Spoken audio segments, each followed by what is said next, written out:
This is an article written by Michael Moore, and he's got some great stuff to say about this stuff. So this is Bradley Manning. Now, I can't remember. I think he got a couple of decades in jail. So he wrote, when his sentencing is announced tomorrow, he wrote this before the sentencing, we'll all get a good idea of how seriously the U.S. military takes different crimes. So, for instance, Colonel Thomas M. Pappas, the senior military intelligence officer at Abu Ghraib, and the senior officer present the night of the murder of Iraqi prisoner Manadel Ajamadi, received no jail time. No jail time. But he was reprimanded and fined, $8,000. Pappas was heard to say about al-Jamadi, I'm not going down for this alone. Sergeant Sabrina Harmon, the woman famously seen giving a thumbs up next to al-Jamadi's body and another photo smiling, and in another photo smiling next to naked hooded Iraqis stacked on each other, in Abu Ghraib was sentenced to 6 months in prison for maltreating detainees. Specialist Armin Cruz was sentenced to 8 months for abusing Iraqis at Abu Ghraib and covering up the abuse. Specialist Stephen Rybordi was sentenced to 8 months for being an accessory to the murder of 4 Iraqi prisoners who were bound, blindfolded, shot, and dumped in a canal in Baghdad in 2007. Four murders. He gets 8 months. Specialist Belmore Ramos was sentenced to 7 months for conspiracy to commit murder in the same case. Sergeant Michael Leahy Jr. was sentenced to life in prison for committing the 4 Baghdad murders. The military then granted him clemency and reduced his sentence to 20 years with parole possible after 7 years. So after 7 years, this man can be released from prison for murdering 4 helpless detainees. Marine Sergeant Frank D. Wooderich received no jail time for negligent dereliction in the massacre of 24 unarmed men, women, and children in 2005 in the Iraqi town of Haditha. 7 other members of his battalion were charged, but none were punished in any way.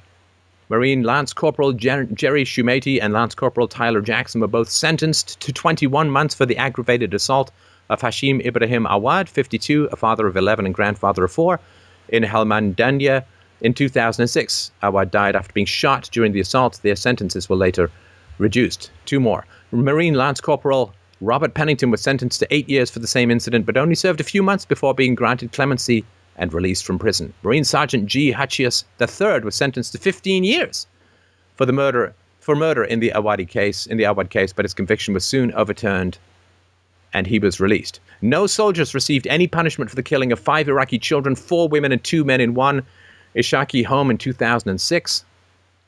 According to among the U.S. diplomatic cables leaked by Bradley Manning was email from a UN official stating that U.S. soldiers had executed all of them. When WikiLeaks published the cable, the uproar in Iraq was so big that the Nouri al-Maliki government couldn't grant any remaining U.S. troops immunity from prosecution in Iraqi courts, thus forcing the Obama administration to abandon its plans to keep several thousand U.S. soldiers permanently.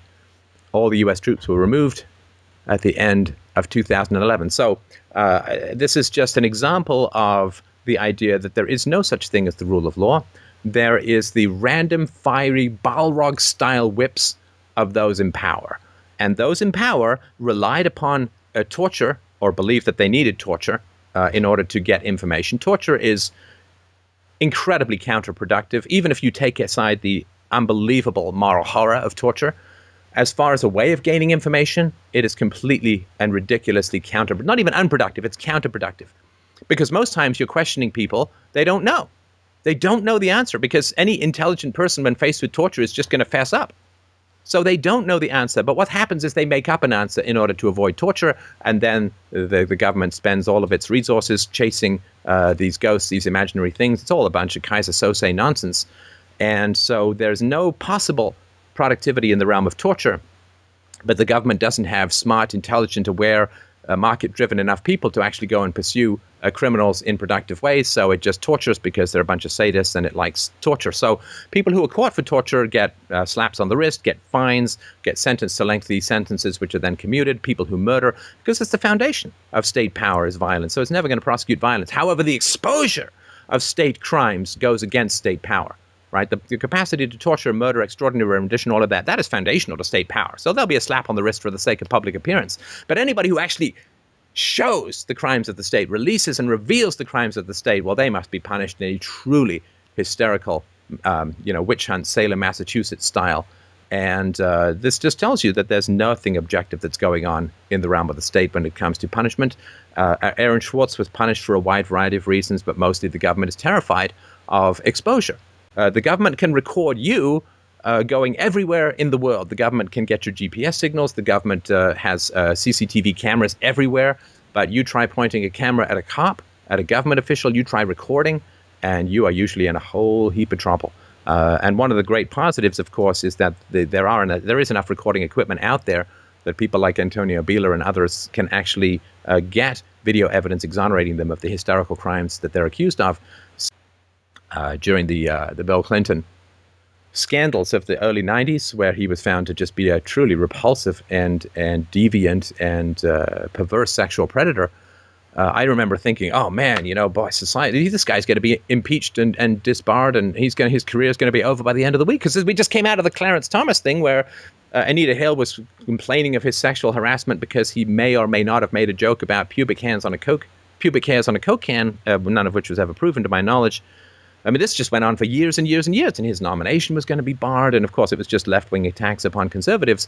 But having just come out, I was still mistakenly thinking that there were some principles in society because, it was 20 years ago. Cut me a break. I was still a babe in arms when it came to philosophy. And so I remember when all of this stuff came out about Clinton inserting cigars into the poor vagina of his personal geisha, and while on the phone doing official business, getting blowjobs and stuff. I just remember thinking, oh my God, given what happened to Clarence Thomas, he's going to be out of office in days. I just remember thinking what an incredible moment in history this is, and seeing what happened with a little bit of wiretapping and how Nixon was hounded out of office for something that LBJ and JFK and everyone had done before him. I just remember thinking, my God, I mean, the feminists, and they're just going to go completely nuts because this is about 1 billion times worse than what happened with Clarence Thomas. And then what happened? Almost nothing. Almost nothing. The man still speaks. He's paid $100,000 to speak at events. He's a respected elder statesman. My God, we live in a psychotic world of sociopathic manipulation of rules for the sake of creating punishment and guilt among the livestock. It has nothing to do with any principle. So the prosecution of Aaron Schwartz, yeah, he's a guy who can shine a light in dark corners, and therefore he must be punished in order to avoid other people from revealing the crimes of the state. Now, the state is criminality, but of course, most people stay in the matrix and assume that the government obeys its own laws. The more that people can dig into the data and show that it doesn't, they will lash out hysterically and punish. It has nothing to do with any rules. All it has to do is self-protection.